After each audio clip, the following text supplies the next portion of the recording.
Abula cooking YouTube channel එක වෙත ඔයාලා ආදරෙන් පිළිගන්නවා.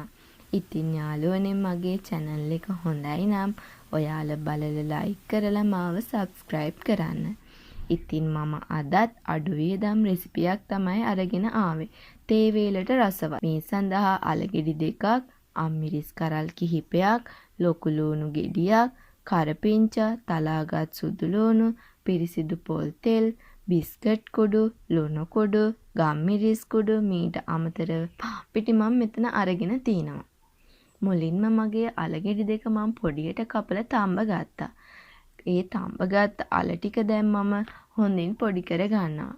මෙතනදී යාළුවනේ මේ අල ටික පොඩි කෑලිවත් නොහිටින්න තමයි පොඩි කරගන්න ඕනි. එහෙම කෑලි තිබ්බොත් අපේ රෝල්ස් එක හදාගද්දි ඒක පුපුරන්න බලනවා. ඒ නිසා පොඩි වෙන්නම මේක පොඩි කරගන්න ඕනි. ඉන්පස්සේ මගේ බැටර් එක මම හදා ගන්නවා. මේ සඳහා පාන් පිටි සැහැඳි 3ක් එකතු කරලා කහ ස්වල්පයක් එකතු කරලා මේක මම ඇල් වතුර දාලා හොඳින් කලවම් කරගෙන බැටර් එක හදා ගන්නවා. විශේෂම දෙයක් තමයි මේ බැටර් එක උකුවට තියෙන්න ඕනි. උකු බැටර් එකක් තමයි මෙතනදී අපි පාවිච්චි කරන්න ඕනි. එතකොට තමයි අපේ රෝල්ස් එක නියම පදමට එන්නේ. ඔයාලා නැත්තම් මෙතනට කහ එකතු නොකර මේ බැටර් එක හදා ගන්නත් පුළුවන්. මේ තමයි මම හදාගත්ත උකු බැටර් එක. දැන් මම මේක පැත්තකින් තියලා මුලින්ම භාජනයක් ලිපේ තියාගෙන තෙල් මේස හැඳි දෙකක් මේ සඳහා එකතු කර ගන්නවා. මේ තෙල් ටික හොඳින් රත් වන විට තමයි අපේ සුදු ලුණු ටික එකතු කරගන්නේ. විනද වගේම තමයි මම මෙතන සුදු ලුණු එකතු කරගන්නේ පොතුත් එක්ක. සුදු ලුණු ටික හොඳින් කරවන විට තමයි අපි අනිත් දේවල් එකතු කරගන්නේ. තවත් දෙයක් තමයි යාළුවනේ මෙතනදී කරාබු නැට්ටක් එනසා කරලා අපිට මෙතනදී එකතු කරගන්නත් පුළුවන්. දැන් මම මගේ අමමිරිස් ටික එකතු කරගන්නවා. විශේෂම දෙයක් තමයි අපි මේ අල මිශ්‍රණය එකතු කරන හැම දෙයක්ම පුළුවන් තරම් පොඩියට කපා ගන්න ඕනේ. මම මෙතන අමමිරිස් එකතු කරගත්තට ඔයාලට පුළුවන් කොච්චි මිරිස් වගේ දෙයක් මේ සඳහා එකතු කරගන්න. ඉන්පස්සේ මම මගේ ලුණු ටික එකතු කරගෙන කරපිංචත් එකතු කරගන්නවා. ඉන්පස්සේ ගම්මිරිස් ලුණු රස පදමට දාලා මගේ අල ටික එකතු කරගන්නවා. දැන් මේ අඩු ගින්දරේ හොඳින් කලවම් කරගන්න ඕනේ.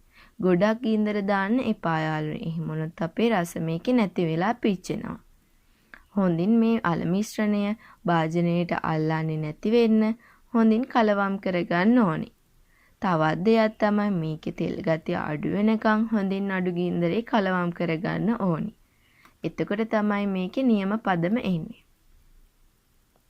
ඉතින් යාළුවනේ මෙහිම කලවම් කරගත්ත එකට මම දෙහි ගෑල්ලක් එකතු කරගන්නවා. මේක විශේෂ කාරණයක්.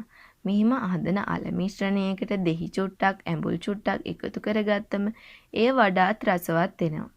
ඒක ඔයාලා හදලා කාලම රස බලන්න. ඒක තමයි අද විශේෂම කාරණේ. දැන් මම මගේ අල මිශ්‍රණය නිවෙන්න තියලා මේ සඳහා පැදගත් පාන් පිටි සැහැඳි 3ක් එකතු කරගන්නවා. මෙතනදී යාළුවනේ පාන් පිටි එකතු කරගන්නේ අපේ බැටර් එක ඝනවත් වෙන්න. එතකොට තමයි අපේ රෝල්ස් එක රසට හදා ගන්න පුළුවන්.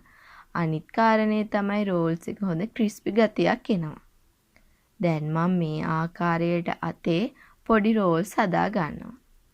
මෙතනදී යාළුවනේ මම පොඩියට රෝල්ස් ටික හදාගන්නේ අපේ පහසුවට. අනික අපේ කාලයත් ඉතුරුයි. අනික අපිට මේක තෙලේ බැදගatti ගොඩාක් පහසු වෙනවා. අනික විශේෂම දෙයක් තමයි ලොකුවට රෝල්ස් එක හදා ගන්නවට වඩා මෙහෙම පොඩියට හදාගත්තම අපිට ඒක විවේකීව රසවත්ව කන්න පුළුවන්. ඉතින් මම දැන් මගේ මේ අල මිශ්‍රණය රෝල්ස් ආකාරයට පොඩියට හදා ගන්නවා. මේ අතේ ඇලෙනවට කරන්න ඕන විශේෂම දේ තමයි අපි මේක හදන්න කලින් අතේ පොල් තෙල් චුට්ටක් ගා ගන්න ඕනේ. දැන් මම කරන්නේ මගේ මේ බිස්කට් කුඩු වල තවරන්න ඕනේ. තවත් විශේෂ දෙයක් තමයි යාළුවනේ අපේ බැටර් එකට මේ පොඩි රෝල්ස් ටික දාන්න කලින් බිස්කට් කුඩු එකේ තවරලා ඉන්පස්සේ බැටර් එකට දාලා තවරගෙන ආයේ අපි බිස්කට් කුඩු තවරනවා. එතකොට මේ තෙලේ බැදගatti පැලෙන්න බලන්නේ නැහැ. පැලෙන්නේ නැතුව අපිට මේක ලස්සනට හදා ගන්න පුළුවන්.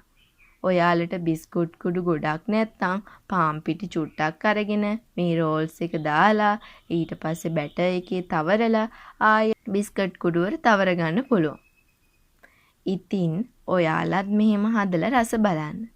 දැන් මම මේ ආකාරයට මගේ ඔක්කොම රෝල්ස් ටික බිස්කට් කුඩු වල තවර ගන්නවා. තවත් දෙයක් තමයි මේ බිස්කට් කුඩු වල තවරලා විනාඩියක් දෙකක් තියලා තෙලේ බදින්න ගද්දි මේක අපිට අවශ්‍ය පදමට ගන්න පුළුවන්. දැන් මම භාජනයක් ලිපේ තියාගෙන ඒට තෙල් දා ගන්නවා. මෙතනදී තෙල් කෝප්පේ එකමාරක් භාවිතා කරන්න පුළුවන්.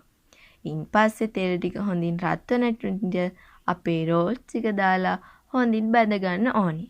සැලකිලිමත්ම වෙන්න ඕනි දේ තමයි මේක සාමාන්‍ය ගින්දරේ තමයි හදාගන්නේ.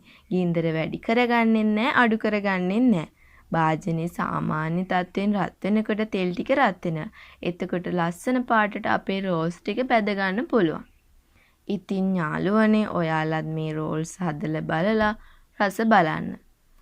මේ වගේම තවත් ලස්සන වීඩියෝ එකකින් මම එන්නම්.